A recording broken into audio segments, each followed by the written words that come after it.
All right, guys, what is up? Episode 102 with Shaun Lake, co-founder of BUBS Naturals. And we're going to also talk about Shaun's best friend growing up, Glen Doherty. This is an episode I recorded probably about 3 months ago. And it's powerful on so many levels, but it just seemed perfect for release here for Memorial Day. It is evening of Friday, Memorial Day weekend. And before we get into it, a couple things here, guys. I just want to offer up a, kind of a call to action or a reminder for the Memorial Day weekend. Yeah, it's a 3-day weekend, time with family, barbecue, fired up, and all this good stuff that is time well deserved and as American as it gets. But let's not forget to take some time to remember, to be grateful for so many people who have put themselves in harm's way for our safety and our ability to enjoy that time in peace and together. So as you go into this weekend, maybe find some time for that reflection, for some remembrance, find ways to help carry some of that load for others who have suffered, may still be suffering. And as you do, get out there and stay safe, but stay sharp, never too comfortable. Couple other things before I preview the episode and call out a couple highlights that I would like to for you. A few things going on here. One, this is an episode to some degree to talk about aging athletes and nutrition. So a couple things on the nutritional front, and also on the note of a world of crazy inflation and shortages, and we hear about supply chains and prices on everything going through the roof. We hear about all kinds of craziness with different products these days, including access to things like meat. So if you're a meat eater, one of the products I really like, services I use is Butcher Box. I'm not here to, pitch or push or market, but it is I will talk about products and services I use myself and that I love and endorse, and I am a customer of. So Butcher Box is one of those grass-fed meat and free-range type of products delivered to your house. So as grocery store shelves get sparse and supply chain and prices and this and that, they make it very, very easy and consistent and reliable. You can hit the link in my profile if you like, and if you want to give them a try, they've got a special going on now for 7 pounds of free meat with your first order. I also, with that, I do a lot of grilling. One of the things I have tried out and I'm a huge fan of, game changer, Traeger smoker grill. I've got links up to those guys as well if you want to check out their products. Again, it is a product I'm proud to recommend as I went out and tried it out and then decided to form an affiliate relationship with them because I am a fan and a customer myself. Sleep, recovery, along with health, right? Nothing more important than sleep. I think a lot of us are learning. There are things around sleep health, sleep hygiene we can get into, and we'll get into on future episodes. I'm starting to do sleep tracking, sleep data, and try to really geek out on that and maybe make some recommendations for you from my experience on things that are helping, ways to observe it, ways to measure it, and ways to improve it. More to come on that. Part of that is around nutrients. So magnesium, you may have heard of. I've got a guest coming up on a future podcast here in the near future, trying out a nutrient analysis that he does to find out where we may be short on nutrients. We all, I think, know or have this suspicion feeling that what comes out of the ground is not as nutrient dense as it once was because things like the soil are so depleted, as well as the farming process these days. So I'm trying out some analysis and then some products around that I will have updates for you on. And it is interesting because I just came back from a family trip, a little vacation to Ireland. Beautiful place, very rural, a lot of agriculture there. And, around here, I look at bread like a once in a while treat. Over there, it was vacation. I treated myself to a couple Guinness, bread at breakfast, bread on the table at dinner. And it's crazy because I didn't feel bloated. I came back same weight, I think lower body fat percentage. 100% convinced it has to do with what we allow to go into so many of our food products here in the US. Crap that is not allowed in Europe, at least so far, that is unfortunately allowed by the FDA. I mean, there's a story that I just heard of where Ireland told Subway sandwiches, you can't call your bread in Ireland because of what's in it.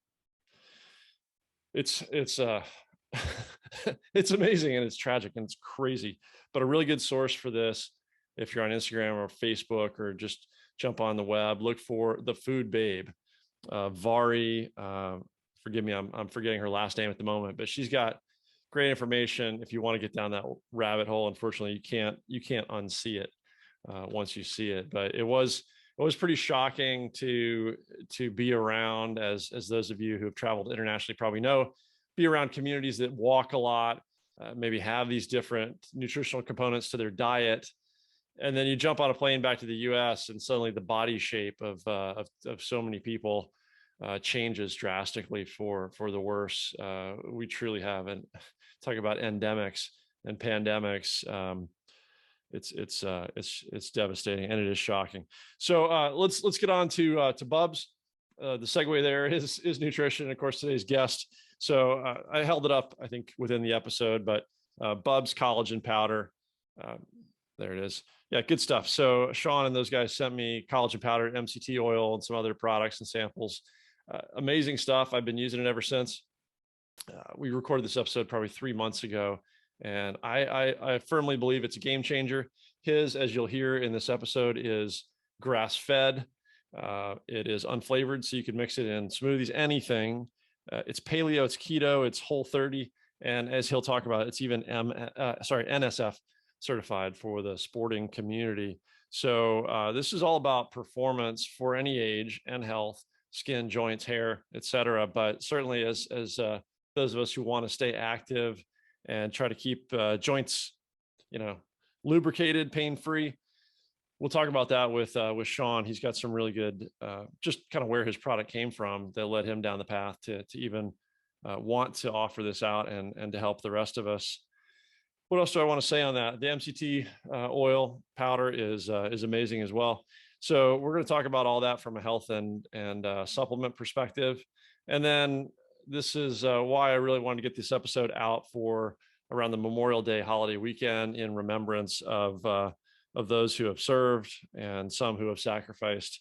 Ultimately, Glen Doherty, if you aren't already familiar, you will be in the course of this episode. Shaun's best friend, lifelong, growing up through being ski bums to adulthood, and Glen ultimately rushed in and put himself in harm's way for the benefit of others, and perished in that process.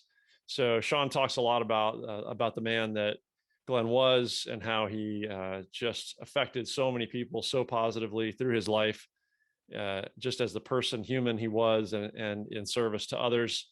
So it's powerful, it's emotional. There's a lot in here, and I think you're going to really enjoy hearing about Glen from Shaun and their relationship, and not only that, and Shaun's telling of how he got the news about Glen's death, but everything afterwards, how Glen wanted his life celebrated, how he wanted his friends to remember him, and how some of this lives on through the profits from BUBS Naturals that go to veteran-related charities. So with that being said, let's jump into this episode with Shaun Lake, and then I'll wrap it up with a couple thoughts here on the back end.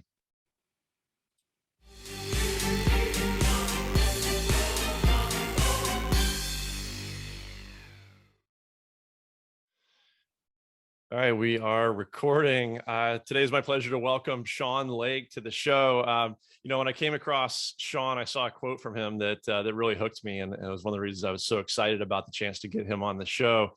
I'll read it to you guys. It says, "Hell, it's taken me 50 years of constant experimentation to get here, and I'm just getting started. Fitness, nutrition, new learnings, new habits. Find what works for you. Be open to new experiences, because you don't know until you go." Awesome stuff, Shaun. I love that. It really resonates with me. As you know, I'm 50 now as well, kind of that midlife athlete like you, still competing every day against ourselves in competition, whatever it might be. So super excited to chat today. That's awesome. Yeah, that's it. That's where we are. Two guys turning 50. They're not ready. No, I'm not ready to roll over just yet. No, I got a long way to go. I turned 50 and I said, I'm a third of the way there, maybe something like that. Well, let Exactly. me, oftentimes what I do is I splice in the longer intro ahead of this. But I really love your write up. And so I'm just going to go through it right now. If you'll bear with me for a minute. It's an Absolutely. awesome bio and explanation about what you're doing on your mission now. So for those who don't know, you are a co-founder of BUBS Naturals. I'm going to hold up one of your products here for the YouTube viewers. That's the collagen protein. I've also got the MCT powder here at my desk, and we'll get into that. Right, you guys very generously sent over a bunch of good stuff for me to try. But your story as currently co-founder of BUBS Naturals, if we back up, you were a pro snowboarder at one point. You worked in marketing at Burton Snowboards. I mean, you've done so much, right? Team manager for Shaun White, director of sports marketing at DC Shoes. That's amazing. And you did all that for decades around the sports industry before you did form BUBS. And I love that BUBS, I did not know this before we came across each other, right, is named after your childhood best friend, Glen "Bub" Doherty, who people know is a Navy SEAL who was killed by Hillary Clinton in Benghazi, Libya, back on 9/11, 2012. And I love that this is a way of memorializing and carrying forward in Glen's name. So you guys donate 10% of your profits to charities that support veterans. So I know we're going to get into all that. I know you're also a devoted husband, father. I love talking about athletics and being business owners and startup ventures as a father and balancing all that. So you're right up the road here in Encinitas. Love to surf, ride your bike to work, living the dream, Shaun. Awesome stuff. Thank you. Thank you. I got to live up to that now. That's a hell of an intro. All right, Mhm. let's do it. Let's do it. Yeah. Why don't we just dive right into the products for a moment as a platform for all the other things we're going to talk about. There's a lot of ways we could take this, but as you and I talked a little bit off air, I think it's really important to understand as aging athletes where you're coming from in these products that you've got. And so what I've got here, that I'm actually sipping a coffee at the moment, that's got your collagen protein in here. So I like that. Just my impression here, and you can kind of build on this for me, is you guys have a relatively small line of products. It seems like you're Yep. keeping it simple and keeping it kind of pure. It's a grass-fed, pasture-raised based, which is pretty attractive collagen. And we can talk about the MCT oil powder. You guys sent me the apple cider vinegar gummies. A little disappointed that they weren't, magical gummies, but we'll talk We're about not those quite in that industry yet. Like I'm not saying there isn't a place for it, but I'm trying to keep on the cool with the FDA. So for I'll sure. stick to the functional cow powders and coconut powders. Fair enough. So let's just start with collagen and why collagen protein is important, where it fits in, especially for aging folks and aging athletes. Yeah. Yeah. So my wife turned me on to collagen and the idea of collagen supplementation at the very beginning of 2017. So, like we're pushing 5 years now. And when she introduced me to it, my wife, you got to understand, to set the stage, we had been married for a couple of years. We had a 1-year-old son, and my wife was just pregnant with our second. And she looked at me and she said, "You're not getting any younger, and I need to preserve your old ass because you're a parent now and we got to play the long game." I said, "Thanks, dear."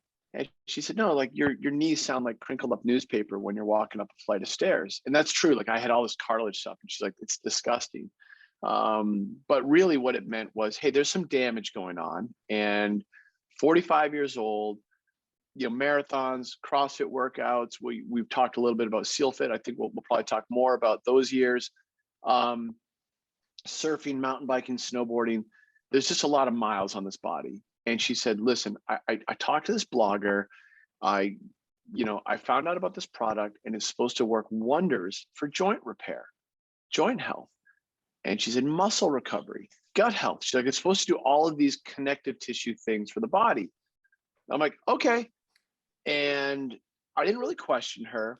I didn't know a lot about supplementation. My best friend, Glen Doherty, who you just talked about, Glen had taught me most everything that I knew about supplementation. And so, like that was it. Like I was like, oh, we're going to go on a run today, take this hydration product. We're going to go lift at the gym, roll down a seal fit, take these BCAAs or take this creatine. And I experimented with all of it, but I can honestly say I never noticed any differences. When she handed me the collagen, she said, take the collagen, put it in your coffee every morning. It's unflavored. It won't denature. Just take it. I'm like, okay. So I throw a scoop in my coffee, sip it. Doesn't really mess up the coffee flavor. So 3 weeks goes by and I am reaching for the nail clippers. I am like, what's going on around here? I feel like I'm the Wolverine. And it was a data point because nails, hair, skin, all of those things were listed as benefits. So I'm like, I've got a very physical thing happening that is different in my body. When you're a guy, you notice it when you got to find the nail clippers all the time. Then a week later, I needed a haircut and I just gotten one like a month ago. So I'm like, data point number 2, something's happening here. And it just made me curious. It didn't change anything. It was more cosmetic, quite frankly, than anything else, but something was happening. Another month goes by. I'm at the 2-month mark and we flew from San Diego to Boston with a 1-year-old. Now, anyone who's a dad or a mom for that matter, who has ever traveled with a small child, you know how much crap you have to bring to make that small human happy and comfortable. So it's a grind. Fly all the way across country, 5.5 hours on an airplane, get off the airplane. We're at Logan Airport and I'm grabbing all the stuff. And I look at my wife and I'm like, oh my God, nothing hurts. And she's like, that's nice, dear. I'm like, no. You don't understand. I feel great. What the hell is in this jar of collagen? Because I haven't done anything diet-wise and my knees stopped hurting. Like I felt great. I felt like I got 10 years back on my life. Now, what it really meant was that it took 2 months of daily supplementation to build up the effects of collagen. So what is collagen? Collagen is the most abundant protein in the human body. I want to say that again. You've got more collagen in your body than any other protein. Most people don't know that. Hell, I didn't know that. So what happens when you age? You lose collagen every year. Every day just drops a little bit more. And all of a sudden, when you're in your 20s and you're invincible and you're eating pizzas and you can just, get up the next morning and, rip out a 10-miler, in your 30s, that gets just a little bit harder. And then in your 40s, man, you got to do a lot more prep work. You turn 50 and it's as much about the stretching and recovery as it is about the activity. Well, those are changes that don't happen overnight. But the things that are changing in your body, you can combat. You can fight back against. Collagen supplementation, quite frankly, wasn't around when I was in my 20s. If it was, I would have jumped on it then and been the happiest guy in the world. It didn't really exist. So when my wife turned me on to it and I learned about it, once I felt the physical effects, and it has changed my life. Like at 50, I feel like I'm in my 30s. Like the way I'm moving, recovering, bouncing around, it feels phenomenal. And I know what it is. I know that in every scoop of collagen protein is an amino acid called glycine. So glycine produces synovial fluid. Synovial fluid lubricates our joints. It's also phenomenal for rest and recovery. So I'm loading my body up with the right amino acids that are all derived directly from nature. There's no science wizardry going on here. This is a very simple process. I'm basically throwing ground up cowhide in my coffee every morning, and it's making me a better human. And it's just gotten better and better and better since I was a fan of taking the product. So to anyone out there, if you're over, honestly, the age 20, 25, throw collagen into your life and not dibble dabble here and there. Weave it into your daily routine and you're setting yourself up for the long game. So if you're 30 and you're listening to this podcast, you're probably like, I feel great. I don't need this stuff. You're future-proofing yourself. So that's collagen.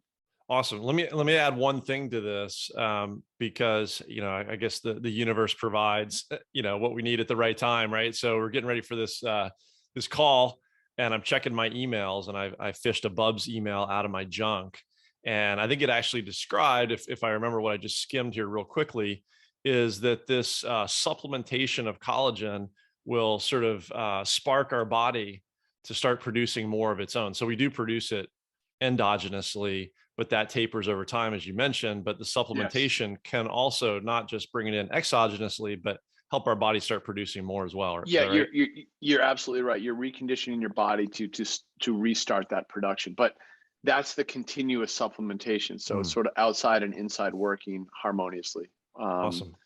and Uh, it's great. I think I'm somewhere on that, 0 to 2 month spectrum that you mentioned. And it's funny because I was just looking this morning, like, what is going on with my nails? And I didn't Yeah. connect those dots. So I'm somewhere in there. But I'm a guy I blew out a couple lumbar discs pretty badly. I've had back surgery. I've torn a couple knees playing soccer, and I just went through another ultra back in November that I hit a time cutoff, DNF'd, and my knee was really giving me a hard time. My ankles, like you're saying, they crinkle. People go, "What was that? Is that your joint?" Yeah.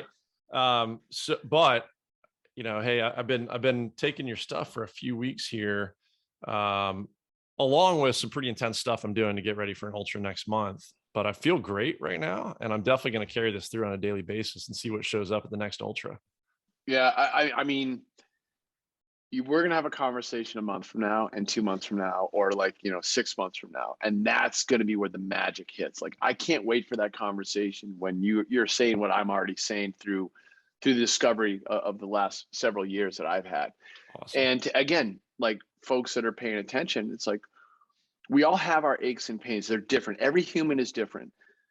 But so yours might be a shoulder impingement, or you might have just a general body malaise ache, or like you might have bad gut health, like, and you're going to start fixing those things because every one of those things is a connective tissue issue. Hmm. It's connective tissue, it's bones, it's intestines, it's hair, skin, and nails, it's joints, it's muscle, and you're just offering a repair to that protein that is woven throughout all of those connective tissues. So collagen is a type of glue. It holds us together. We're just trying to keep the duct tape going, man. We're holding it all together All so we can right. go and hit the next ultra. Yeah, no, I'm the perfect experiment then, because I got all that stuff going on, neck, shoulders. I still got plenty of crazy hair here, so no Yes, worries you on do. that. No worries on that just yet. Let me so I love that it's grass fed. I'm completely into that in terms of my diet. I want to just compare and contrast. I know you said you're an open book, right? So I just Mhm. want to ask in terms of some other products that are out there in the market. So at the same time that you guys turned me on to your collagen protein, I was so excited to get it when you let me know it was shipping out this way. And I happened to be at the local natural grocery with my son, and I'm looking on the shelf to see if they had it. I'm like, I might just go buy some right now and start trying it right away. They didn't have it, unfortunately, but what they did have was Mark Sisson's Primal Kitchen Yep. collagen, and I noticed, so it's plus minus, right? Not grass fed that I can determine. On the other hand, he built in some, I think he's got some coconut in there and some vanilla. So I love that yours lets me just kind of go straight forward with my black coffee. I do mix his in from time to time, and kind of, it almost becomes like a creamer. I think he's got some monk fruit in there. He And so it does. does make kind of a tasty little latte, especially with that kick-ass froster, foamer. What is it? Not foamer. The little mix one. The Yeah, the little mixed frother one. is Yeah, that thing kicks frother is ass. gold. So I don't know, like any thoughts on kind of that product space, or would you guys ever branch out into something that adds some flavor like that? So it's an interesting ask. So when we started it, you're absolutely right. Like our brand is tight and absolutely laser focused on the core of our products and the quality that's associated with it. So Mark Sisson, of course, we always met down at SealFit on the grinder, like that same overlap, and he's got a phenomenal brand. When I set out to make a difference in this space, I said, okay, look, there's other groups that are going to have bovine hide, grass-fed, pasture-raised collagen. Okay, like it's a competitive landscape. What are my 3 points of difference that I can celebrate? So I'll use Primal Kitchen as a great example. They've got a great product. We have a phenomenal product. What's the difference there? Okay, we both are paleo friendly. We're both gluten-free. We're both, keto friendly. We're both Whole30 approved, which is a very, very distinct mark. So in the Whole30 landscape, there's very few brands that are Whole30 approved for collagen protein. Literally, it's like Mark's brand, ours, and a brand called Vital. Like that's it, the entire landscape. I took it one step further than the other guys did. And I took our entire product line out and NSF certified it for sport, for collagen. So we are the collagen provider for the New York Yankees, the Mets, the Boston Red Sox, San Diego Padres. I'm in over half the locker rooms in Major League Baseball, the National Hockey League, and the National Football League. Although not for the Super Bowl. I do not work with the Bengals. I worked with the Bengals strength coach in 2018. And when he left, the new strength coach did not work with us. And I was so excited. I was like, the first NFL team was the Bengals. So I'll be rooting for the Bengals this weekend. But my point is, okay, there's all these outside accreditations for quality. And there's a lot of collagen brands out there. So what happens, like, how do you make that choice? Well, NSF for Sports certified and that clean label ingredient and the Whole30 mark, that's the gold standard. Yep. That you have taken your product out, you've handed it to others to test it, to make sure it's as clean as can be. So we have that. And we also win on flavor and solubility. And those are really those discerning points. Now that's a Pepsi challenge type of thing. Like that's Pepsi versus Coke. Like put the two in a cup, see which one disperses first and doesn't clump. I'll take that challenge any day of the week. And it's not going to ruin your coffee. It's not going to ruin your smoothie. It's not going to adulterate the flavor. Unflavored means unflavored. So you can enjoy whatever you're enjoying. And that was what I wanted. I wanted a product that was so easy to use that you could go about your daily routine. You could just seamlessly work it in. Now, the idea of vanilla and coconut and adding MCT oil to it and like zhuzhing up the collagen experience, the market has done that. I've watched it happen. I've seen the chocolate, keto, coconut, collagen stuff. And I think there's a home for it. We're looking at it. Eye on the prize. Yeah. And that's the core line that BUBS represents. I make sure that is dialed in every single time. And then I'll play with that. Like I think a vanilla collagen would be delicious. And our MCT oil powder, which is coconut oil sprayed into tapioca starch. Right. It's the only brand of MCT out there that is Whole30 approved. That's a great compliment. I can combine those two with a little vanilla and game on. Yeah, no, 100%. I want to go there. And thank you for addressing that, right? It says a lot about how you run the business with your focus on quality and own your niche. But the MCT oil powder is awesome as well. So that's what I've been doing is a combination of a scoop with collagen, or is it 2 scoops? 2 scoops, and then 2 scoops a day, man. 20 grams, and you're off and running. I'm off and running. And then the MCT oil powder, it does give it a bit of that sort of creamer, if you will. Yeah. What about what I'd been doing again, kind of previous habits. So I'd been dropping some bulletproof MCT oil in my coffee, which is definitely a little harder to mix, right? Like, and I was never a guy that was going to get out the blender in the morning.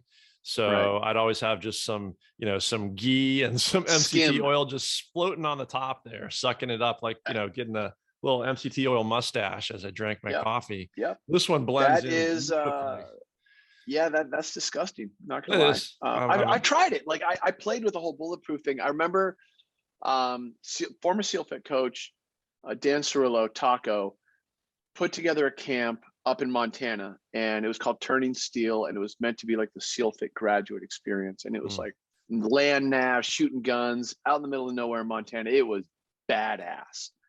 And we go to breakfast one day. One of the guys, I don't know anyone in this group, and one of the guys is making a bulletproof coffee. This is 2014. And he's like, we're in a little diner in the middle of nowhere in Montana, and he's like pulling out this little vial of coconut oil and a little vial, a little shaver of ghee. And I'm like, what are you doing? And so we didn't have the ghee, he didn't have enough to share. So remember, we were like patting butter into coffee. Yeah, right. Just regular, right off the table, like chunk, drop it in. And it was goddamn disgusting. Like, it was not tasty. It was not good. And it was really messy and hard to use. So again, remove barriers to entry. That's a big theme for me in approaching health, because I think I'm much like you. Like, I'm curious about healthy habits. I'm curious about making myself better, but I don't want things to be so hard to do that only like the top 2% of humans are ever going to do them. If you can make something attainable, share in it, like expand in it and make it a part of your life. So when we just developed our Mct Oil Powder, that was the goal. The goal was, I want the world's most delicious creamer. I want a non-dairy creamer. I want to take coconut oil into an MCT, a medium chain triglyceride. I want to spray it into a powder. I want a powder that can be keto friendly, paleo friendly. So we settled on tapioca starch. And when I pour it into coffee, I want it to mix easily. And I want a creamy looking cup of coffee, just like I would normally drink half and half or heavy cream or whatever you like in your coffee. Not skim milk. That's goddamn disgusting. But so the one question I've got on it is, any downside to the tapioca starch? I mean, that's just the one thing that kind of occurs to me, is that's the delivery mechanism here. Yeah. So tapioca starch, what I really like about tapioca starch is it's really benign. Like, it just doesn't bring much nutritional value, which is because it's so low on carbs and it's so low on any pings, like the, low sugar, like all those things. It allows it to be really almost amorphous into your diet. Like, it's cassava root. Yeah. So, you can work on it and weave it in. And like, we're friends with Nick Hawks and Lee Selman, the owners of Paleo Treats. And I remember calling them and I'm like, hey, you guys are the paleo experts. Does this pass the sniff test? And they're like, tapioca? Yeah. They're like, we bake with it and we use it. And, and like, yeah, you can work with that. Because most MCT oil powders are done off of acacia fiber. Okay. Well, acacia fiber is a good fiber. It's a prebiotic. It'll soak in the oil. It tastes like shit. Straight up, like, it just doesn't taste good. And visually, it's not creamy. So you have a dark cup of coffee that looks like a dark cup of coffee. I don't mind that, but it's got to taste great. And what tapioca does for us is it adds that mouthfeel. It adds a little warmth, a little fullness that complements the oil. And it feels good in the mouth. It tastes good. So that was the goal. If it tastes good, you're going to want to come back for more. I'm going to help you achieve a healthy habit. And of course, a bulletproof style coffee is phenomenal for mental focus, for energy. It's good for gut health. Like, why not? Like, the coconut's a magical little nut there. Put it to work for you. Yeah, 100%. And I'll say my wife's a great indicator of this, right? As far as like choking down some ghee on the surface of my coffee, like, I'll just do it because I'm convinced that it's good for me, right? Just like we'll go out and let you punish us on a seal fit event or grinder or something like that, right? It's like just getting uncomfortable can be good for growth. But my wife, yes, that's not her. The MCT oil and the ghee and everything I have sitting next to the coffee, she wouldn't touch. Like, what is this madness? But got the BUBS in, got the MCT powder in, and she's digging it. She's putting it in her coffee and she's loving it. Right. So there you go. That's what it took to crack the code. So that's the perfect, that's a perfect, like, real life example of what we're trying to do with BUBS. And this goes back to Glenn. This goes back to who Bub was. Bub was this infectious personality who was always helping others. And he couldn't help it. It's who he was. So if I come out with some super niche core product that's only designed for me, well, there's only a few me's out there. I'm here to help as many people as possible achieve phenomenal health results and wellness results, and go get them out there to go have a really big decision between going weightlifting or going stand-up paddleboarding, like, or have a life adventure. Well, I need products that are going to be functional, be natural, and are going to help you get those results. But if I make them disgusting, you might buy from me once, but you're never coming back. Like that oil slug that you're like, oh, this coffee is really good for me. Like it's just not, in my opinion, sustainable and expandable. I think there's always going to be a core person like yourself. And like me, like I'm willing to suffer for the cause. Right. But if you can make it easier, dude, make it easier. Absolutely. Well, why don't we pan back to that? Your mission and the namesake of the company. And we talked a little off air. You said this is still extremely painful, but let's get into it. And I appreciate you being willing to get into it. I had another guest a while back who lost a son to drowning, and he talks about it, not because it's not painful, it is, but because that's part of the process and it serves a greater cause. So let's go where you want to with that. Growing up with Glen, for those of us who never had a chance to know him, tell us about that and how you're carrying some of that mission forward in the product. Yeah, so I grew up in Winchester, Massachusetts, and my best buddy growing up, there's a little crew of us that were really, really tight. But Glen Doherty was the centerpiece. Like he was the nucleus that we all swirled around, and his energy was absolutely infectious. He was a hard worker right from the get-go. He was adventurous. He was funny as hell, and super eclectic. So we're talking about a guy who served 10 years in the US Navy as a Navy SEAL. As a teenager, he took the summers off and toured with the Grateful Dead. Okay, so like not what you think of when you think of a Navy SEAL. When we were 19 years old, we dropped out of college, moved to the mountains of Utah to chase a dream of becoming professional athletes. I wanted to be a pro snowboarder. Glen wanted to be a pro skier. And we moved out there with my older brother, Guy, and had the most amazing year of like no responsibility beyond showing up for work on time and chasing every single powder day that you could have out at Snowbird, Utah. It was awesome. Well, my brother goes back to college. Glen and I decide like this is our lifestyle. We're going to bang nails in the summer. Glen was a river guide. He was a ranch hand, like doing all these eclectic jobs to live this kind of like bohemian adventure laden life in the mountains. And that it just spoke to us. I got lucky. I got sponsored for snowboarding. I enjoyed a career as a, kind of a B- pro snowboarder, as I like to joke. And, getting a bunch of free stuff, traveling the world. Like it was the dream. Glen never made it as a pro skier, and he was an incredibly talented athlete. Ever since high school, like he was like the guy who could just do the work and get the results. And that's a theme. He was always putting in the work. So he was a student of the game. Like if the ski conditions were dog shit, he didn't care. He was out there riding. He was skiing. He was like just honing his craft. And when we were turning 25, we were having one of those like, what are we going to do with the rest of our lives conversations? And Glen decided there that, the lifestyle being in the mountains was phenomenal, but there's something more.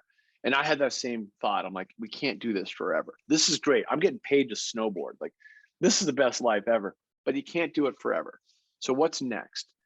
And Glen said, I'm going to join the Navy and become a Navy SEAL. Now, this is a radically different career path from my buddies on the couch over there taking bong rips. And, Marty's stoned on the couch. And we're like, all right, Marty, you're awesome. And Glen's like, I'm going to go to the Navy recruiter and sign my paperwork. Don't tell anyone. What inspired that? Do you know where that came from? Yeah. So Marty actually is tied to this story a little bit. Every summer there'd be some sort of adventure, and Glen and Marty and a couple other like snowboard buddies went to Costa Rica one summer, and they just went down there to have a big adventure and go surfing and learn how to surf. And just like Glen went down there and he's like, I don't know how to surf. I'm going to learn how to surf. Why not go to Costa Rica?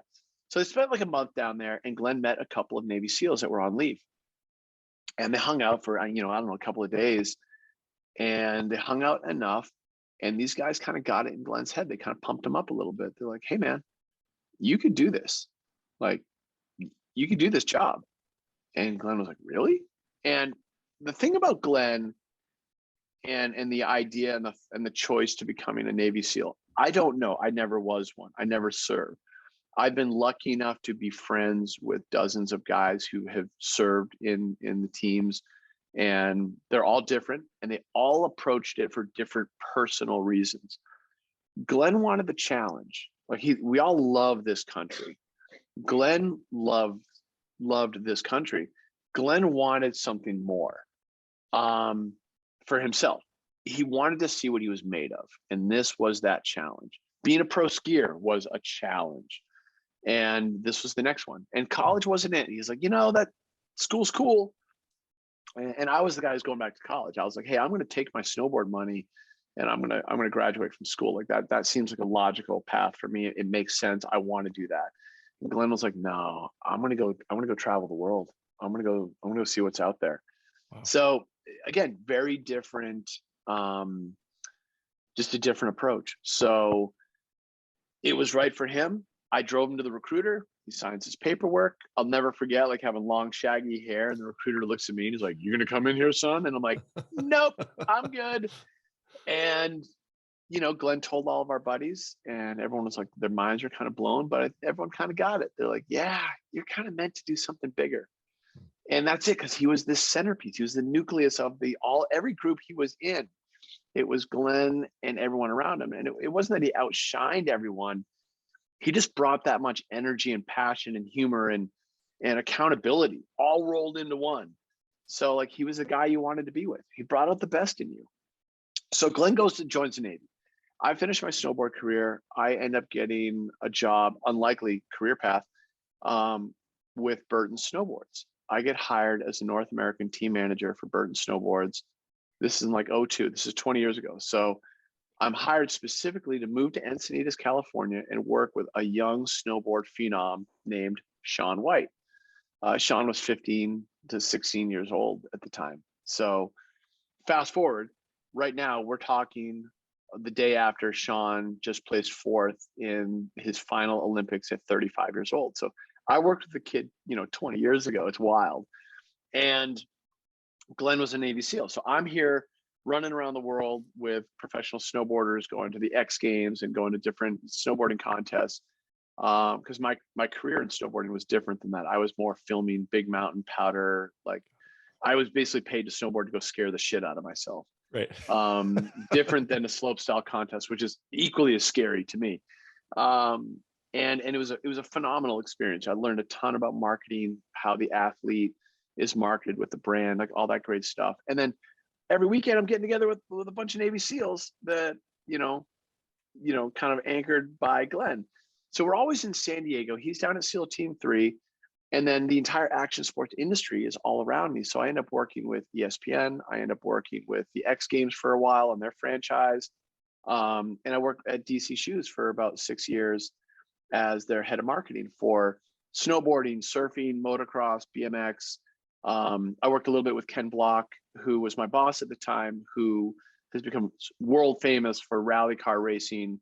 And that program kind of fell in. So I was in these really eclectic motorized wheeled sports and snowboarding and surfing. So it was super fun. And during that time, my best buddy, Glen, gets out of the Navy and he starts contracting for the Central Intelligence Agency. And he did it for a very specific reason. North County is expensive and you don't get paid anything when you're in the Navy. Like, it's practically volunteer work. And so all of a sudden he's a 6-figure earner doing private security, it's a great kryptonite is how I describe it. You're still doing the job you know how to do, right? You're basically still in the military. You're still in a team's environment. You're providing high level security. You served 10 years in the Navy. You know exactly what to do with the job. And you're paid incredibly well. Like, you go from earning $65,000 a year to $180,000, $200,000 a year. Like, it's hard to say no to that. And then the lifestyle, though, is really tough. You're gone for 2 months, you're gone for 3 months, you come home for 2 months, you come home for 3 months, and you're on this constant rotation going to different areas. You're going to Yemen, you're going to, Beirut, you're going to Baghdad, you're all over the world. And it's dangerous shit. So that was Glen's job. And he knew he couldn't do it forever. So here we are now, fast forward a couple of years. We're both turning 40 and we're roommates. He got a divorce, I got a divorce, and two bros living together in Encinitas. And we discover this local gym called Seal Fit. And Glen's like, oh, because we had learned about CrossFit. We were practicing CrossFit at a local YMCA that we were members at. We roll into this gym and we meet this cat called Mark Devine. And he's the most fit ginger I've ever met. And I mean, this guy is just ripped. And I roll in there and Glen is just all personality. He's like, hey, you got a gym here. You're a SEAL. I'm a SEAL. Like, you need me here at your gym. And Mark is actually like, he's stoked. He's like, oh, this is phenomenal. Like, another guy from the community. And I'm rolling in with Glen. I'm like, yeah, I'm with him. And and Glen sounds like a total extrovert. Mark is a total introvert. Yes. And it's funny because Mark can be extroverted in his very comfortable environment. Like when I hang out with Mark, they're phenomenal conversations. They always have been.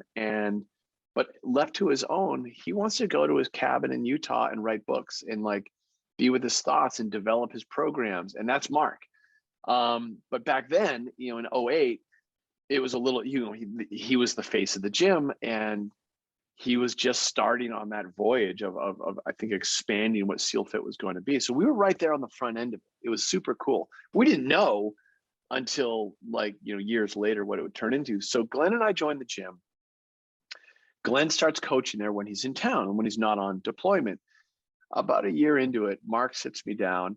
I'll never forget this. He goes, Shaun, listen, you got to go and get your level 1 coaching certification. You have to become a level coach. You have to start coaching here. Now, I'm the global marketing director, blah, blah, blah of DC Shoes. Like, I've got a day job and it's a big day job. Like, I'm busy. And Mark's like, I don't want to have to charge you to be a member here, but I will. But he's like, you got to do this. And like, when Mark tells you to do something, you do it. And he asked me to, like, he wanted me to coach. And I was like, I didn't see that in me. This is another beauty of being friends with people that level you up. Yeah. They see something in you that you don't see in yourself. Mark saw a coach in me. He's like, I want you to go do this. And it wasn't like a please. It was, you're gonna go do this. And I did. And keep in mind, like, I'd been in the gym for a year. I never paid a dime as a member. Like, I was basically a freaking freeloader. Yeah. So I, excuse me. So I go get my level 1 cert. I start coaching at the gym. I'm doing like the 6 a.m. classes before I go into work. And I could never have imagined what a more eye-opening, exciting, and heartwarming experience that would be. The idea of teaching someone how to do a pull-up has been, to this day, one of the most satisfying experiences of my life. Seeing someone achieve something in their life to transcend what they thought they could do and become someone new and different and better is awesome. And Mark and that dojo of fitness really helped bring that out. So Glen and I, now we're roommates, we're running around, we're two single guys turning 40, we're having a blast. And I am more and more immersed in the world that Glen came from. Now, when Glen was active duty, I was buddies with his buddies. Like, I knew Mikey Ritland and Clint Emerson, 100 Deadly Skills, and those were all in his platoon. Brandon Webb, like, these were guys that Glen served with. So like, we'd go on vacations together or like, and hang out together. And when I was, when I was a pro snowboarder, I remember we went on some vacation in Wyoming with Brandon Webb and some other team guys, and we're all skiing and snowboarding together. And the communities were very tight. Like, it was just, everyone felt like a natural friendship. And that was awesome. And to this day, like, I'm friends with Mikey and Clint, and we all keep in touch and text each other. And Shane Hyatt's, one of my closest friends who was also part of that crew. Shane, by the way, one of the most interesting former Navy SEALs that you could ever meet, who still lives in his truck and forges knives for a living. What's his last name? I don't know, Shane. Shane Hyatt was one of the original SEAL Fit coaches. He's an incredibly scary 6 foot tall bald man who's as wide as he is tall. Awesome. And he owns Australian cattle dog and lives out of this giant red van and just looks like he's going to absolutely assassinate an entire town. And he's one of the kindest, best humans that I know. I mean, but raw as the day is long. Shane and Glenn were like, best buddies. Shane and Brandon, Glenn and Brandon, like all these guys all were woven together. And I was lucky enough to be buddies with them.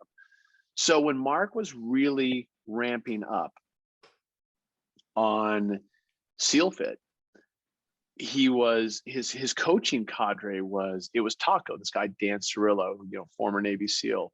It was Chris Smith. Shane Hyatt joined the team. Glenn was on board. It was all former Navy SEALs. And then Mark and I and another buddy of mine, Danny Miller, it was our crew. Like we would just work out together and sweat together and high five together. It was great years. So 2010, Mark's like, hey, Shaun, I want you to go through the Kokoro. And I'm like, well, I don't even know what that is. I just know you got these guys running around in combat boots, lifting weights. Like they're weird, whatever. And I didn't pay attention to it. It wasn't something I was interested in. I coached the 6 a.m. classes and then I worked out with the SEALs. Well, more and more of these young kids would come through and they were all like some great athletes and they would be dressed in white shirts with their names stenciled across the chest. And they'd be wearing fatigues and boots. And we would do all these operator workouts. And that was what we did. Every Monday, Wednesday, Friday, we did operator WODs. And they were these like 2-hour plus grinder sessions that had all these different modalities built into them. And the more and more we did it, it was like, there was like 3 civilians that did it. This firefighter, Jeremy Kopinski, good buddy of mine, guy Glenn Otero, hand-to-hand combat guy, but he's actually in the IT space. Danny Miller, myself, and then some SEALs and these SEAL candidates. So fast forward, Mark asked me to do it. I say no. Danny Miller says, hey, I think I'm going to do it. I want you to do it with me. And I'm like, yeah, whatever, buddy. I'm not doing that stuff. Like I learned more about it. I'm like, I have no interest. I'm 40 years old. I'm not going to become a Navy SEAL. So therefore, this is a ridiculous notion. I just dismissed it because of lifestyle. Well, funny what happens. So I don't know. Another month goes by and Danny and I are out surfing and he hits me up again and he's like, hey, let's do this thing. I'm like, yeah, great idea. Let's totally do it. And that's all I said. I was like being sarcastic, asshole from Boston that I am. And we get to the grinder that afternoon. We're getting ready to work out. And Danny just announces to the gym, hey, everyone, Shaun's in for the next Kokoro camp. We're doing it. And I'm like, oh. And Mark walks right up to me and he's like, yes, it's on. This is great. And I had no idea what I was getting myself into. Now, understand, very little YouTube videos in 2010. There was no blueprint to know what to expect. I had literally no idea what Kokoro was. I just knew that it started on a Friday and it ended on a Sunday. Sometime Sunday. Sometime. I don't know. So I remember rolling up to the gym Thursday, the day before we're going to start Kokoro. And I'm like looking around and I'm like, hey guys, where do we sleep? And they just looked at me and they're like, really? I'm like, yeah, like I don't see where all the beds are. And they're like, exactly. You sleep up there. Don't worry about it. You sleep up there. And this like just kind of pointed to this room that I've never been in. I'm like, oh, okay, cool. Didn't ask any more questions. And so I show up on Friday and I had no idea that you don't sleep. I didn't know that. No one told me. And, I went into it physically prepared, but certainly not mentally prepared. And it was the most insightful weekend of my life to understand my best friend, Glen Doherty, and his team, his cadre, his world, again, from the outside looking in.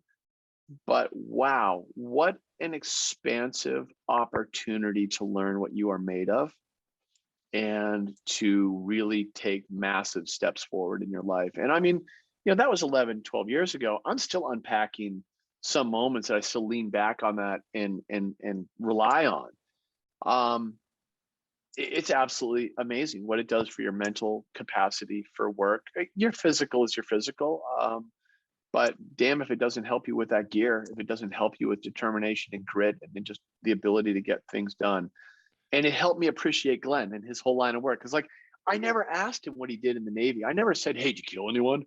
I always thought that was the most obnoxious personal question that you could ask someone. And I've watched it get asked of people. And I've always thought that it was a horrible question to ask. I'm like, hey man, like that's a very personal experience. If he did, he did. But I would always tell Glenn, if there's things you want to talk about, I'm here to talk about them. And that was sort of where we stood. Like he knew I would be there for him in whatever capacity he needed, and vice versa. But I never openly like pursued it and prodded into that world. After doing Kokoro, I'll never forget, I got an email from Glenn because he was actually deployed when my camp was. Shane Hyatt had the honor of kicking the living crap out of me for that weekend. And Glenn heard, like Shane told him, hey, the guy's passed. And Glenn wrote me this great email. And he's like, I knew you would. And you've taken a step into a broader, bigger world. And it was just eye-opening. I'm like, but that's how thoughtful he was. Like to write that note to congratulate his buddy on achieving something, because he knew how significant it was. I didn't. He knew me well enough to know that I went into it completely fucking ignorant. But that was Glenn, and that was how thoughtful he was. So fast forward to September of 2012. Glenn and I are both SEALFIT coaches. I put many people through Kokoro. Danny Miller and I were the only two civilian coaches on the cadre. It was an incredible honor to be able to play a role. There were some others that came into the mix that I got to work with that were on the civilian side, and we all really appreciated kind of getting anointed by Mark Devine and his team to be able to play that role. And so, it's September of 2012. It's almost the anniversary of 9/11, and Glenn deploys to Tripoli. And, it's right after the fall of Gaddafi, and Glenn's going in there to do his job for the CIA. He's providing security for CIA operatives. And a couple of days into his deployment, I'm writing emails with him back and forth, and I'm going to bed on 9/11, and there's a news hits like right before bed. It's like, bing, something's happening in Benghazi, Libya. And I'm like, Libya, that's where Glenn is. And I'm like, but Benghazi is nowhere near Tripoli, so Glenn will be fine. Write him an email. Never forget, just a quick one, like, hey, Bub, be careful over there. Like, I know, shit's going down, and I'm sure you're good, but just want to write a note. I wake up the next morning, it's all over CNN, Fox News, all the stations, like something's happening in Benghazi. And I write him another note. I'm like, hey man, hope you're good. Like, just, shoot me a note back. Let me know what's going on.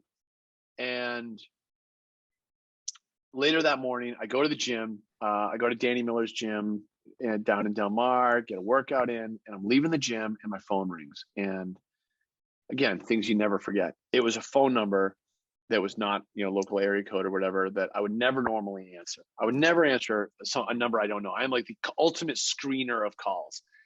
And this little voice in my head said, answer that call. So I did. And said, is this Shaun Lake? Yes, it is. We need you to return to your home immediately. Okay, I'll be there in 10 minutes. And I drive up to my house, and there's two black SUVs parked directly in front of my house. And a handful of people in black suits and ties, government employees, get out of their cars. And I just walk up to them and I just said, oh shit. And they told me the news. And we sat down in the backyard, and they said, listen, Glenn's listed next of kin on all of his paperwork. So we're here to talk to you about this. And from that, it kind of ungated, the world events. Like, next thing you know, it's on the world stage. It's all over the news. There's Dover Air Force Base. There's President Obama, like, receiving bodies, and I'm flying Glenn's family out there. Like, I'm working with the government to like suddenly get called into action. Like, I'm orchestrating and playing a role in the immediate steps around the death of my best friend. And I'm like, I'm on the phone for like 2 days straight calling all of our best friends. And there's hundreds of people that were best friends with Glen. And that was part of his magic. You know, I'm calling high school buddies, and I'm calling family members, and I'm calling Utah ski buddies, and I'm calling guys from the local gym scene that we were tight with in San Diego. And next thing you know, I'm in Boston, and there's, you know, TV cameras everywhere, and a procession through our hometown to, you know, take Glen's casket to its final resting place. And then a month later, there's, you know, a massive party with 400 people in San Diego that I put together, you know, very short circuit. And the reason I did that was Glen's wishes. Glen sat me down. We had this very specific dinner, you know, about a year before 9/11 happened and the Benghazi terror attacks happened. He said, hey man, when I die, I want you to throw a massive party. No sad funeral shit. I want parties. And then take whatever money that I've got left, and I want you to go heli skiing. I want you to go on surf trips. I want you to go have epic adventures. And I did the same thing with him. So we had like kind of made out our wills to each other. And I'm like, you get all my shit. And he's like, you get all my shit. And there was like this running joke, because of course nothing was ever going to happen to us. We were fucking immortal, right? Until you're not. So, you know, in the grieving process, it's been almost 9.5 years since Glen died. I still get upset about it. And there's still things I pull from that experience that warm me up. What warms me up? As someone who's patriotic and loves his country, I love the idea that Glen killed a whole bunch of shitty humans on his way out before they got him. I love and take great pride that Glen saved lives, saved American lives before he laid his down. I take great pride in knowing how hard Glen fought to get from Tripoli to Benghazi, to join that fight, to help his brothers and to help others in need. That was woven into Glen's DNA, and it was on full display. And just on that point, to emphasize it, Shaun, you know, you mentioned sort of the metaphorical and literal taking the call and serving. Glen wasn't somebody who was just in a shitty place at a shitty time doing a job to protect others. He got a phone call and he went out of his way to get there and get in there and try to help. Yeah, that's a part of the history that's like, if you ever saw the movie 13 Hours, there's the character Bub. That's Glen. And because 13 Hours was told by the perspective of, like, you know, Tonto, Chris Peranto, who's now actually a friend of mine. I love getting to know him and the guys that were on the grounds. It was more about what happened in Benghazi. Well, there's a whole other world, you know, just to recap the history there. The consulate, the State Department consulate where Ambassador Stevens was staying, fell under siege. That's a State Department facility. A couple miles down the road is a CIA annex. So State Department and CIA don't really talk to each other. They're on totally different missions, doing totally different things. State Department gets in a bunch of hot water. They're under siege. They call the local CIA annex. So they're like, we better call these guys. We're in deep trouble. CIA annex is like, oh, we got to go in and help our boys out. This is the whole stand down stink that started, where like the CIA technically wasn't supposed to help, right? Air quotes, whatever you want to use there. And I don't know the red tape behind that. I just know that that's kind of what happened. And obviously the guys on the ground were like, well, that ain't happening. Those guys on the ground that were getting set to go in and help the State Department guys are calling Tripoli. That's their head office. That's where Glen is. Hey guys, shit's going down here. We need some backup. We got to help our boys out. Okay. So State Department's pinched. They can't do anything. They're leaning on the CIA. CIA is calling the head CIA office, and everyone's being told basically not to do anything. Right. And that doesn't really sit right when you're an operator and your friends are in need. So, you know, as I understand it, again, I've talked with people that were there, and I've got a fairly deep dive into it. I still learn more about it. It's funny, 9.5 years later, but Glen was moving fucking mountains to get on an airplane from Benghazi and take that few-hour flight down to Benghazi. So from Tripoli to Benghazi, like join the fight, get there. Right. And he made it happen. Him and his bosses and his team, like they made it happen. So did they defy orders? Maybe. They made it happen. And because of those actions, they were able to get down there. They were able to get from the airport in Benghazi to the CIA annex. And that was a whole nother adventure, and join the fight. And Glen climbed up onto that rooftop. Actually, as I understand it, this is classic Glen. He gets into the CIA annex. He goes down first and administers first aid. Like he's literally patching people up, like the smoke inhalation, the wounds.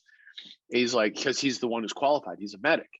And he's duct taping everyone together, like patching them all up. And then he's like, all right, where's Tyrone? Tyrone was the other Navy SEAL that Glen worked with in GRS. He's up on the roof. Glen beats feet, gets up on the roof, mans his weapon, and starts laying into the bad guys before they got him. And that's where I take great pride. Glen was helping others. Glen went and administered first aid. Glen joined his brother on that rooftop. He did what he's supposed to do. He did what he did what was in his DNA. And I think there's something that can be inspirational in that for others. And so when Glen died, not the details of the roof, but just who he was as a person, it was incredibly important for Glen's family, his brothers, for myself, to celebrate his legacy. We wanted to keep Glen's memory at the table. So we started a foundation initially in Glen's memory, the Glen Doherty Memorial Foundation. So all of a sudden, Shaun, like action sports guy who knows absolutely nothing about charities, is working with a bunch of friends from high school, from Winchester, figuring out how to start a 501c3. But we had a very clear mission. Let's help special operators and their families transition out of active duty to civilian life through scholarship. Let's help these guys and their families solve the problem that Glen didn't solve. Glen was trying to figure out what to do next. Well, let's use scholarship as a way to help others. Let's remove barriers to entry. Common theme here, right? Let's remove those. Let's make it easier for guys to make that transition out and do what's next. Then the movie comes out, 13 Hours, the congressional hearings go down. I'm flying to Washington, D.C. I'm a part of those moments. And 2016, the dust kind of settles. It's not in the news as much anymore. The foundation's up and running. Early 2017 rolls around. My wife introduces me to collagen. So I start taking it. And it's awesome and it's life-changing. And it's exactly the kind of product that Glen would have taken if he were alive. Well, it's awesome.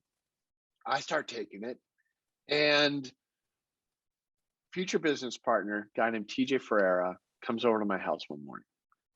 And we're talking about some work stuff. And he's like, hey man, you take collagen? He sees the jar on the counter. And I start raving to him. I'm like, it's the best ever. I love this stuff. You got to have it. And he's younger. He's like, 34 at the time. So he's like, he doesn't need any of that stuff. He's just bouncing off the walls. But he's a digital marketer. He's been in the e-commerce space for 20 years, like literally since he was a teenager. And he just looks at me and he's like,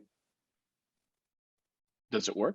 I'm like, yeah, it's the best thing ever. I start raving on my fingernails, my joints. I'm squatting again. I'm running. And he's like, let's start a company.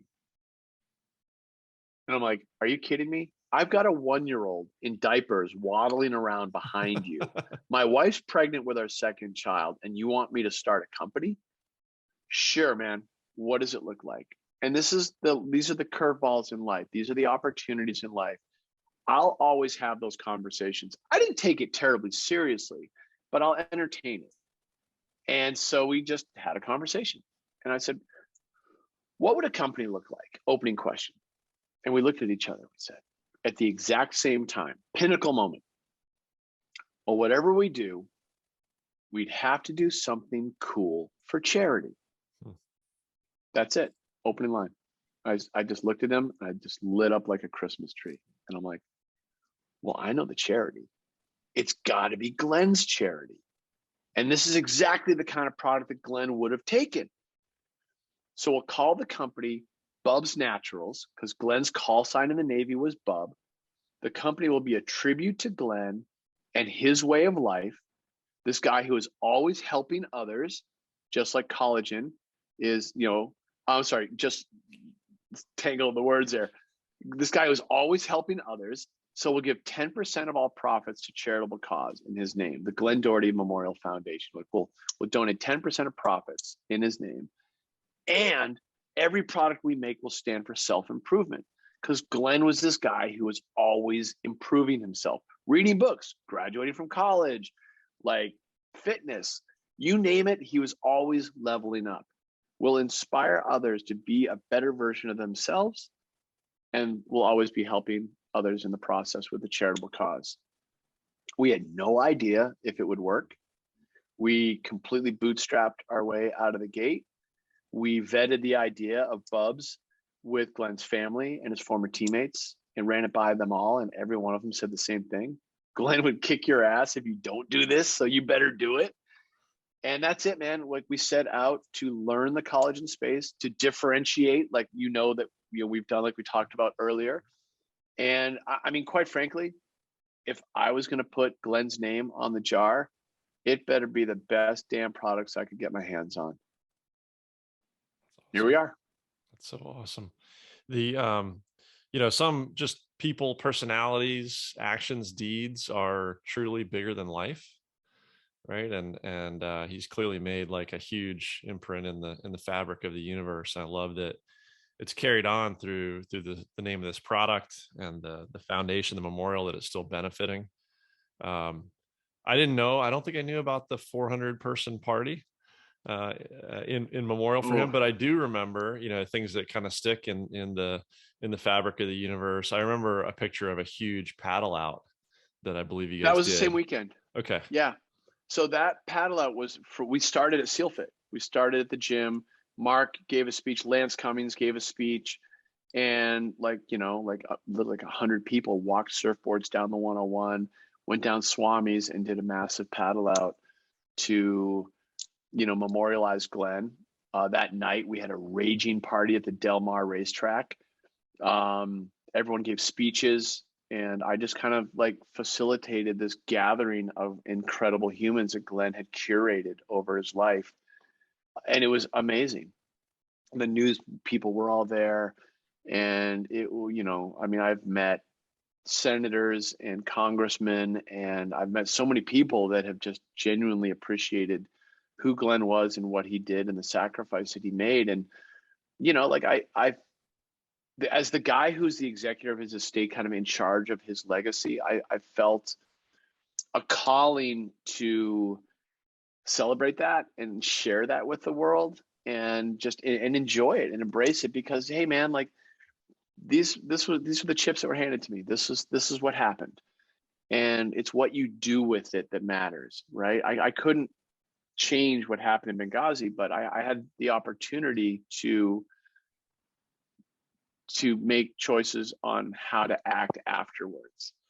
I look back on the SealFit experiences. I look back on my snowboarding years. I look back on a handful of years as times to take those instances and celebrate it and say, hey, what are we going to do? Like, let's do something amazing here. And that was it with Glen's legacy. It was, let's celebrate his legacy. Let's bring out the best in people. Let's inspire them.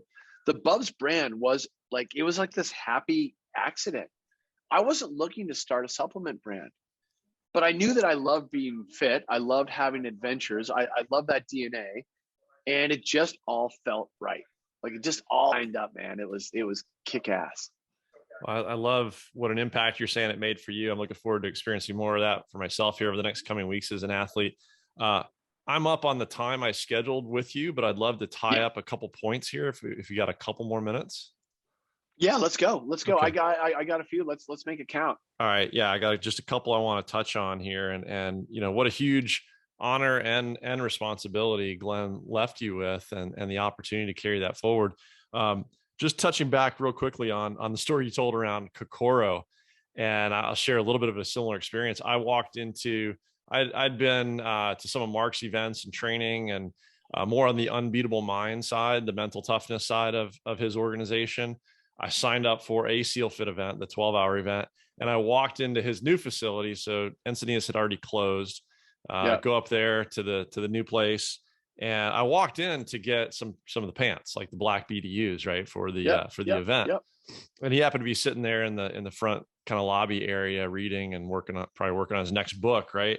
So we chat for a second, and he goes, "Hey, are you joining my new coaching certification program?" And I said, "No." And he was like, "Why not? Remind me again, like a little bit more of your background." And I talked to him about, athletics. I talked to him about being a father and my son being a competitive soccer player and running Spartans together. Talked about my world in Krav Maga. And he's like, "This is perfect for you. You got to do it." I'm like, "Fuck. All right, I'm doing it." Right. So I did it thinking like you're saying, becoming CrossFit certified, it's maybe to level up yourself, but you never think about like what it means to coach others. And then going through the certification process and needing to coach others as part of the learning experience, how humbling, how fulfilling is it, right, to enrich others in that way? And ultimately, kind of like podcasting, very selfish in the sense that, as much as I love to add value to others, it's a virtuous cycle, right? You're learning and improving yourself along the way. And the experience I had with the SEAL Fit Crucible event and others I've taken on like it since then, I have people that, there's that one element you mentioned. You get a little bit of a watered down taste of what some people like your buddy Bub went through in their own training and career. You get a little taste of it, right? But at the same time, and so I have people make this comment like, "Oh, I would never do anything like that. Like, I don't want to be a Navy SEAL," or "Why are you playing Weekend Warrior?" The huge piece of it that until you do it, you don't understand is it's really all about that insight and that self-growth that you mentioned that comes out of it. Not just physically, that's a piece, but right, the whole mental, emotional thing. You're still unpacking it 10 years later.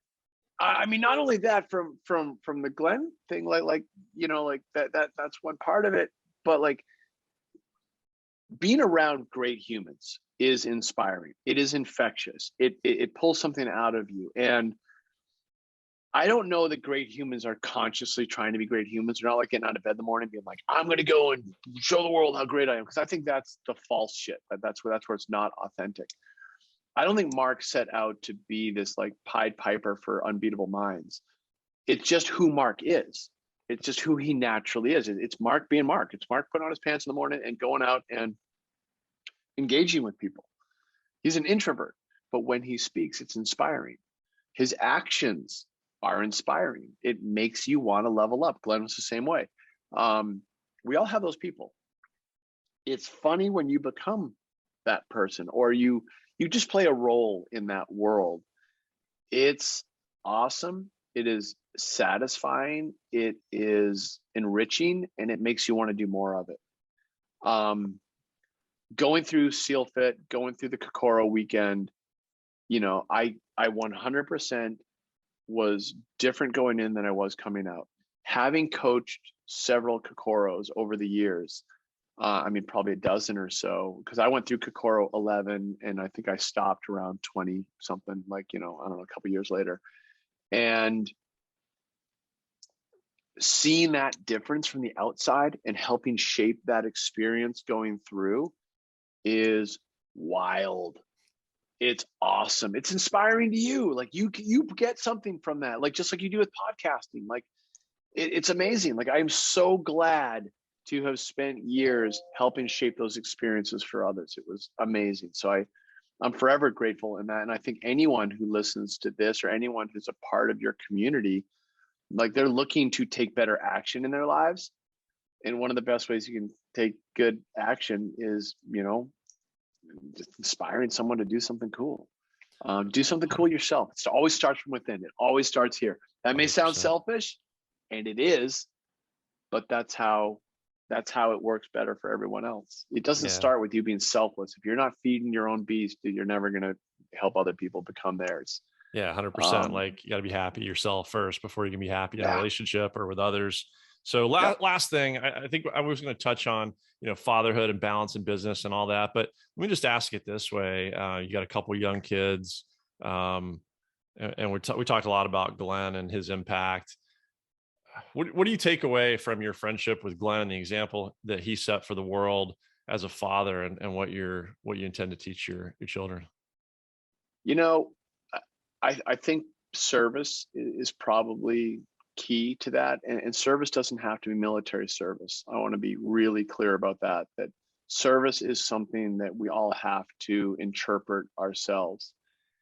If I can serve a community of people curious about their health and help them move those health goals forward, I'm serving others. And that's incredibly satisfying.